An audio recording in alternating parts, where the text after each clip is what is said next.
Prahara Gedhe.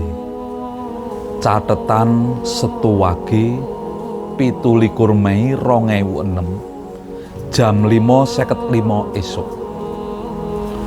Ora ana pangira yen prahara iki bakal dumadi nalikane wengi kawiyak sunaring Bagaskara, nalikane Rajakaya kawedalake saka kandhang, nalikane jago kluruk wis ambal-ambalan, kabeh kudu bubar dadi seksi lan tetunjangan amenangi.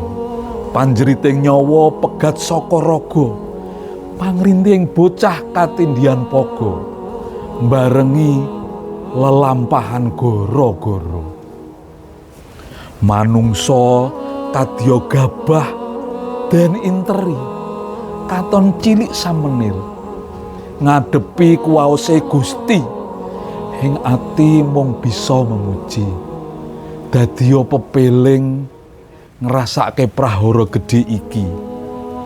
27 Mei Setu Wage ing titi wanci sing wis kapiji. Kula nuwun Rama Penewu. Terima kasih. Monggo-monggo Mas, ndak mriki nggih lega iki. Sowan-sowan. Alhamdulillah. Hari ini Sobat Desa kita bersama dengan Rama Panewu Pajangan, Kapanewon Pajangan. Beliau adalah Romo Anjar Arintaka Putra yang dari banyak keguritan, dari banyak puisi yang diciptakan ketika gempa 2006, beliaulah salah satu yang menciptakan puisi untuk mengenang tragedi gempa di Jogja. Dan tadi cukup menyayat hati ya mendengarkannya. Sobat Desa bagaimana merasakannya. Hari ini coba kita mengulik seperti apa Panewu Pajangan ini ternyata memiliki kemampuan untuk menciptakan keguritan, menciptakan puisi seperti itu. Coba kita kulik bersama ya Sobat Desa terkait puisi gempa 2006 sambil kita juga mengenang peristiwa gempa 2006. Rama Panewu luar biasa tadi saya mendengarkan itu hatinya tersayat-sayat, terus langsung memorinya itu teringat 19 tahun yang lalu ya, 19 tahun yang lalu tragedi gempa di Jogja. Pada waktu itu Rama Penewu sedang apa itu Rama, terjadinya gempa itu? Jadi pada waktu gempa itu kami baru bangun tidur, ya. Bangun tidur karena jam 5.55, ya, jam 6 kurang sedikit. Itu seperti biasa kami beraktivitas di belakang, masih di tempat rumah bagian belakang, dan tiba-tiba seperti suara helikopter, ya, itu dunia seolah-olah seperti tumpah semuanya. Jadi kami lari ke belakang dan kebetulan di belakang ini ada tempat yang agak luas di tempat kami, dan kanan kiri tembok rumah kami roboh semuanya, tapi di belakang, jadi tidak ada korban, alhamdulillah. Tetapi dari itu kami melihat tetangga kita banyak sekali yang menjadi korban. Ini kepedihan kita bersama dan keprihatinan kita bersama. Pada waktu itu kita nggak menyangka kalau terjadi bencana seperti itu. Ya, jadi semuanya, hampir semuanya mengalami seperti itu. Sama Romo, saya waktu itu juga masih kelas 2 SMK kalau nggak salah. Itu bangun pagi mau siap-siap sekolah, itu tiba-tiba atap itu bunyi krotok-krotok gitu, dan itu terjadi. Kalau di luar di tempat kami seperti helikopter turun itu, jadi bumi seperti berguncang kanan kiri, naik turun, seperti dilempit-lempit itu. Dan saya bertiga, kebetulan saya baru punya anak satu, waktu itu anak saya masih TK dan duduk di kursi. Akhirnya yang saya raih pertama adalah istri dan anak saya itu. Jadi saya bopong ke belakang karena yang paling mudah di tempat yang lapang ada di belakang. Untuk wilayah Trirenggo juga termasuk paling parah ya? Ya, di kampung kami pada waktu bresnya itu, hari itu juga ada puluhan rumah yang di dekat saya dan banyak anak-anak ini tetangga saya, anak kecil menjerit karena ketindihan kayu yang runtuh itu. Dan teman saya sesama warga masyarakat, ya, rumahnya ada yang langsung rata hari itu, pagi itu rata semuanya, dan alangkah luar biasanya, jadi mereka semua sudah keluar ternyata, tetapi rumahnya rata. Ini yang sangat mengharukan, hanya lecet-lecet, kakinya juga sedikit bengkak itu. Jadi kami melihat langsung karena di tempat kami yang ada di dekat itu langsung berhubungan dengan tetangga kita. Jadi sangat mengerikan, betul. Saya tahu persis itu. 19 tahun lalu yang sangat 19 tahun mengerikan ya. Ya, ini bencana yang tidak bisa kita lupakan. Betul. Dan ini membekas memoriam di benak Romo Penewu ya. Sehingga mungkin Romo Penewu berinisiatif untuk mengabadikan momen tersebut menjadi sebuah karya geguritan ya Romo ya. Itu kok masih sempat-sempatnya Romo, padahal pada waktu itu mungkin kita disibukkan dengan situasi rumah yang roboh, terus tetangga kanan kiri kita yang juga kesusahan, itu kok ada rasa untuk mau mengabadikan itu gimana Romo? Jadi puisi tadi, geguritan tadi yang saya buat ini bersamaan pada waktu itu kami juga berlarian ke rumah tetangga sambil nolong-nolong. Pada waktu itu terbersit dalam pikiran saya ada sesuatu yang luar biasa. Pada waktu itu saya nggak berpikir mau mengabdikan lewat apa. Kalau kamera kita sudah tidak siap dan kita tidak melihat di dalam rumah. Waktu itu saya nggak tahu di dalam rumah saya itu ternyata motor berbalik, roboh, televisi berserakan, meja semuanya berhamburan. Karena saya tidak tahu persis, hari itu saya langsung lari keluar, nolong teman-teman kampung, warga kampung itu. Waktu itu langsung saya mencari anak kecil yang tertindih cagak tadi, papan di rumahnya. Lah, puisi ini terinspirasi pada waktu saya menolong mereka semua. Sorenya saya masih kebetulan pada waktu itu saya takut bertempat di tempat saya mengungsi ke lapangan bulu tangkis di rumah mertua saya, karena di sana dibuka tenda terbuka itu untuk semua. Jadi hampir saudara-saudara kita berkumpul di sana. Waktu itu masih hujan ya. Saya hanya secarik, pada lampu tidak ada secarik kertas dan satu pena. Saya bikin cerita itu tadi, saya abadikan karena saya senang mencoba untuk menulis, untuk mengabadikan memori kenangan biar suatu saat saya bisa bercerita. Itu saya abadikan dengan geguritan itu ya. Yaitu paling tidak hari itu sudah menjawab apa menjadi keresahan saya untuk mendokumentasikan memori itu biar nanti sampai kapanpun bisa dikenang orang. Nah, kebetulan waktu itu belum ada judulnya, saya kata-kata itu langsung masuk semua, terus itu judulnya itu saya ambil dari penggalan tulisan yang geguritan yang kalau nggak salah hampir bait yang terakhir tadi, itu Prahara Gedhe. Nah, itu yang saya tulis.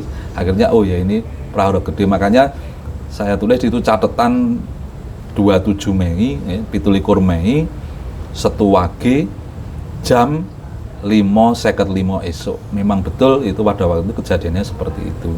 Dan malamnya ini saya nulisnya malamnya karena setelah malam itu kita ketemu dengan keluarga, kita berkumpul di tenda, itu kita membuat duduk bersama, hanya secarik kertas dan satu pena waktu itu untuk mengabadikan ini. Ya agak terasa bahwa kesedihannya masih ada karena memang pada waktu itu memang sedih betul, kita merasakan betul gitu. Bahkan dibaca setelah 19 tahun pasca gempa itu, hari ini langsung connect seperti pada hari itu gitu ya, seperti betul. Merasakan benar-benar Prahara Gedhe, kejadian besar gitu ya namanya. Betul, ini betul-betul Gedhe karena memang kita tidak menyangka karena pagi yang sangat buta seperti itu ada kejadian yang di luar nalar kita, prediksi kita, tidak ada dugaan sama sekali kalau ada bencana seperti itu. Inilah yang mewujudkan, mungkin terinspirasi dari itu sehingga geguritan ini dibaca pada saat tertentu pun kita akan merasakan bahwa memori kita kembali ke 19 tahun yang lalu pada waktu kejadian ini. Kalau puisinya kan pakai bahasa Jawa Romo Panai. Mungkin bisa sedikit diceritakan isinya cerita itu seperti apa, karena kan pemirsa kita juga mungkin nggak hanya dari Jawa, ini ada yang dari luar Jawa. Mungkin bisa sedikit diceritakan isi dari makna keguritan Jawa itu seperti apa, Romo? Jadi keguritan ini memang saya bikin bahasa Jawa karena pada waktu itu langsung karena spontan gitu. Jadi saya nggak tahu kenapa kata-kata itu juga keluar, karena memang spontan dari bahasa Jawa saya. Dan intinya pada waktu dari puisi atau keguritan itu artinya kurang lebih pada waktu itu menceritakan bahwa dengan pada waktu pagi buta yang kita tidak tahu, ini ada cerita Prahoro itu kejadian bencana itu yang gede, itu luar biasa besarnya. Ini terjadi pada saat orang ini masih tidur, baru bangun, mungkin juga binatang baru dikeluarkan mau dibawa ke ladang. Ayam baru berkokok, baru berkokok pertama, jago yang baru berkokok, semuanya sudah mulai itu, ternyata di situ ada kejutan yang namanya bencana. Sehingga di situ kita akan merefleksi, ternyata bencana yang sebesar ini kita tidak bisa kuasa apapun karena ini adalah kuasa Tuhan. Di situ saya sebutkan bahwa manusia itu koyok gabah dan interi. Manusia itu seperti padi yang diputar-putar di dalam kalau dulu wadah itu jangan ditapeni itu loh, pakai tambir itu. Seolah manusia hanya kecil di situ menurut kuasa Gusti atau Tuhan tadi. Ini karena apa? Karena semua hanya milik Tuhan. Kita tidak tahu. Kalau di interi kan putar-putar seperti itu. Ya itu layaknya pada waktu kita menerima bencana itu seperti diolak-alik, seperti di istilahnya itu digerakkan tanpa sepengetahuan kita, tetapi kita bergerak terus dan tidak bisa menghentikan selain kuasa dari Gusti atau Tuhan. Makanya ini menjadi pepeling, menjadi pengingat kita bahwa kuasa kita sebagai manusia itu hanya kecil sekali dibanding kuasa dari Tuhan. Jadi harapan kami ini akan menjadi pembelajaran bahwa bencana atau gempa ini menjadi introspeksi kita sendiri untuk berbuat kebaikan. Itu seperti itu. Luar biasa ya. Berarti selain dimensinya adalah edukasi, pembelajaran, tapi juga ada nilai-nilai ketuhanan ya Rama. Ketuhanan di sana. Rama Panewu coba selipkan di bait terakhir tadi untuk menjadi pepeling. Ya. Di bait terakhir itu kan menjadi pepeling kita. Jadi ini catatan itu sebuah, kalau kita beragama itu menjadi sebuah takdir. Catatan itu adalah catatan Tuhan, takdir dari Tuhan. Itu pas tanggalnya juga dipilih itu kehendak Tuhan, bukan kehendak siapa-siapa. Jadi takdir itu ya muncul tanggal 17 atau 27 Mei 2006, itulah yang sudah tercatat di catatan Tuhan bahwa di Bantul ini pada saat itu tidak ada yang kuasa selain kuasa dari Tuhan, yaitu terjadinya bencana. Ya, kita tidak bisa menolak. Itu. Luar biasa. Ya. Memang Sobat Desa ini juga menjadi pembelajaran kita bersama ya, saat jumawa-jumawanya manusia mungkin ya tidak ada harganya di mata Tuhan. Kita berlomba-lomba ngumpulin harta. Ya. Bahkan di tetangga saya itu rumahnya baru Romo itu kena gempa yos hancur semuanya. Kayak memang di mata Tuhan duniawi ini kayak nggak ada ya Rama, artinya ya itu di interi tadi seperti gabah di interi tadi. Manusia juga berlarian. Mau ke sana kemari kita terserah Tuhan yang nguntiri seperti ini. Kita tidak kuasa untuk apapun. Ini yang menjadi pembelajaran kita. Jadi saya pada waktu itu membuat keguritan untuk mengekspresikan hati saya, rasa saya, tetapi saya juga akan menyelipkan bahwa ini akan menjadi kenangan bersama. Insya Allah nanti akan sepanjang masa pun akan kita baca, itu juga akan menjadi pengingat kita semua. Betul. Itu harapan kami seperti itu ya Ramo ya. Artinya ini juga menjadi memoriam dan juga refleksi bahwa Jogja ini juga mungkin secara geografis rawan gempa ya Ramo ya. Yeah. Sehingga memang dengan adanya puisi ini juga mungkin Romo Penewu berharap menjadi pengingat juga untuk selalu hati-hati gitu. Selalu hati-hati dan selalu ingat dengan Tuhan, karena kuasa yang pertama kali itu adalah Tuhan. Nah, terus juga mungkin dalam membuat bangunan gitu. Nah, ini untuk bangunan kemarin kita harus mengikuti pola pemerintah bahwa bangunan itu harus tahan gempa. Tetapi setahan-tahannya gempa itu adalah kuasa Tuhan juga kan. Nah, makanya kita harus mengikuti sesuai dengan anjuran pemerintah, tetapi ya mari kita bersama-sama dengan pondasi ketuhanan tadi itu harus melekat di hati kita semuanya. Insya Allah nanti akan selamat dan kuat. Luar biasa ya Romo ya. Sobat Desa, hari ini kita belajar banyak tentang sebuah puisi lah. Gimana puisi ini tidak berdiri sendiri, tidak berdiri serta-merta puisi, tapi puisi ini memang muncul dari sebuah peristiwa ya Romo ya. Peristiwa besar, bencana besar, bencana gempa bumi di Jogja 2006. Semoga ini menjadi pembelajaran bersama bahwa kita nggak boleh jumawa, kita tetap selalu bergantung kepada Tuhan seperti itu, sehingga apapun peristiwa yang kita hadapi kita sudah berserah diri ya Romo ya.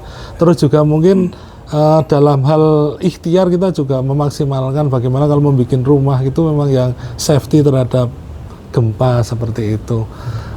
Untuk menutup bincang-bincang kita Romo, mungkin ada pesan-pesan atau mungkin hal yang perlu kami sebagai generasi saat ini ya Romo ya.